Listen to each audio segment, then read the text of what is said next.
অস্ত্রধারী কুকি জঙ্গিদের বিরুদ্ধে কঠোর পদক্ষেপ নেওয়া হলেও অশান্তি ছাড়তে পারে পার্শ্ববর্তী কাছাড়ের বলে আশঙ্কা ব্যক্ত করলেন all Assam Manipuri youth association মুখ্য উপদেষ্টা কুন্দল সিং। এদিন শিলচর প্রেস ক্লাবে এক সাংবাদিক সম্মেলন ডেকে জঙ্গিদের হিংসাত্মক কার্যকলাপ রোধে সরকারের হস্তক্ষেপ কামনা করেন। অন্যথায় কাছাড়ের মণিপুরী সম্প্রদায়ের যুবরা আর ঘরে বসে থাকবে না সাফ জানান তিনি। কুকি জঙ্গিদের জিরিঘাটা সংলগ্ন মার সম্প্রদায়ের বাসিন্দারা আশ্রয় দিচ্ছে বলে সন্দেহের সুরে জানান তিনি। তাছাড়াও মণিপুরে হিংসাত্মক পরিস্থিতি অব্যাহত রাখতে পরোক্ষ ইন্ধন যোগাচ্ছেন মিজোরামের মুখ্যমন্ত্রী বলে অভিযোগের তোপ দাগেন কুন্দল।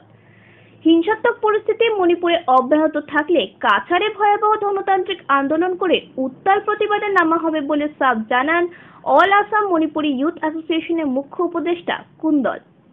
2024 নভেম্বরের 15 তারিখ আমরা অল আসাম মণিপুর ইউথ অ্যাসোসিয়েশনের মেম্বার সদস্য আমি সদস্যর মুখ্য উপদেষ্টা ওয়ার্কিং প্রেসিডেন্ট আর মেম্বার্স আমরা প্রথমে সেন্ট্রাল গভর্নমেন্টের দৃষ্টি আকর্ষণ করি যে জিরবামে যে ঘটনা চলতেছে এখানে 6 হোস্টেল যে মার কুকি টেরোরিস্ট এখানে ইয়ে রাখছে এইটা অতি সত্তর পসিবলি উইদিন 7 days এটা সেভ করে আনকন্ডিশনালি মণিপুরি প্রজার হাতে দিয়ে দেন। এটা সরকারের কাছে এটা আমার মাং।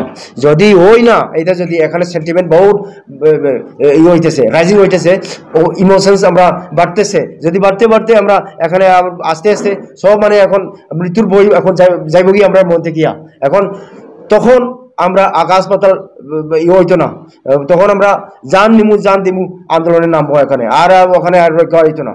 এইটাই আমরা অনুরোধ করি সরকারের কাছে। আর প্লাস মিজোরামের সরকারের ভূমিকাটা আমরা খুব সন্দেহ করি। এই কনফ্লিক্ট মণিপুরের যেটা কনফ্লিক্ট আজ পর্যন্ত এই কনফ্লিক্টে শেষ ওর নাম লয় না। এখানে মেইন কারণ হলো পিছনে যারা আগুন দিতেছে এটা আমরা এটা সাসপেক্ট করি এটা মিজোরামের মধ্যে সব রয়েছে এটা সব বড় বড় লিডার তারা কুকি লিডার্স গুলো কুকি এমএলএস প্লাস মিজোরামের মধ্যে সব কিছু আছে প্লাস মিজোরামের চিফ মিনিস্টার নিজেই আমরা একটা সাসপেক্ট আমাদের মধ্যে একটা সাসপেক্ট ইউএসএ গিয়া এখানে জলেন ডিক্লেয়ার করছে। জলেন মানে কি এটা ইন্ডিয়ার একটা টেরিটরি ওখানে সেপারেট করে একটা নিজস্ব ইন্ডিপেন্ডেন্ট একটা খ্রিস্টান কান্ট্রি একটা এস্টাবলিশ করা এটা কি ইন্ডিয়ার এগেন্সে এটা থ্রেট না এটা থ্রেট আনকনস্টিটিউশনাল। তাহলে সরকার ইন্ডিয়া এখন পর্যন্ত কোনো ধরনের অ্যাকশন কেন নিচ্ছে না। আমরা মাং করি যে মিজোরামের চিফ মিনিস্টার এটা চেক করো এটা হাতাও দাও।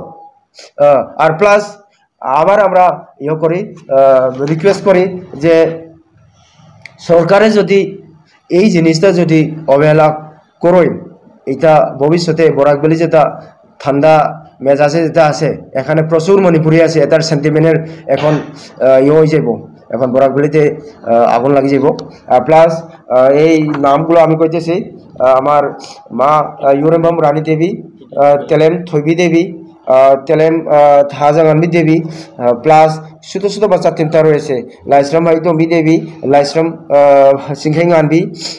সিংহাইগানবা অ্যান্ড লাইশ্রম লানগাম্বা। একটা বাচ্চা কথা পর্যন্ত বলতে পারছে না। আপনারা এই ছবিতে দেখলেন না আপনার মন তো ভাঙিয়ে যাবে। আমি এই কারণে এটা নিরীহ মানুষের কাছে কেন ইয়ে করো যদি সাহস থাকে যার কাছে বন্দুক আছে তারা লোকে ইয়ে করবেন না এই নিরীহ মানুষ কেন ধরছে। এটা শুধু মণিপুরীদের প্রবলেম না এটা টেরোরিস্ট মানে টেরোরিস্টের কোনো ধরনের ইয়ে নাই বন্ধুত্ব নাই। এখানে থাকা সারা জাতি ধর্ম নির্বিশেষে আমরা সব আমাদের বর্তমান ইয়েটা এই সেফটি আন্দোলনে আপনারা যোগ দেন আর এটা ইয়ে করার সেফ রিলিজ করার লাগে আপনারাও ডিমান্ড করেন আপনারা আপিল করেন। এটা বলে আমার ইয়েটা আমি এখানে শেষ করি।